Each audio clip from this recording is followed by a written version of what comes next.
السلام علیکم ورحمۃ اللہ وبرکاتہ۔ امید ہے کہ آپ خیریت سے ہوں گے۔ انبیاء کرام علیہ السلام کے دعاؤں کا تذکر چل رہا ہے۔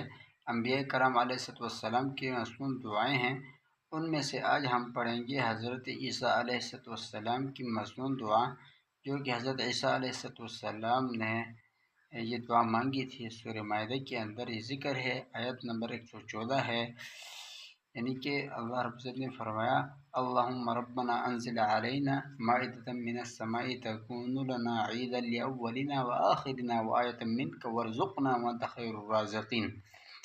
ترجمہ اس کا اس طرح ہے: اے اللہ، اے ہمارے رب، ہم پر آسمان سے ایک کھانے کا خوان نازل فرما جو ہمارے لیے عید ہو، ہمارے اگلوں کے لیے بھی اور پچھلوں کے لیے بھی، اور تیری طرف سے ایک نشانی ہو اور ہمیں رزق دے، تو سب سے بہتر رزق دینے والا ہے۔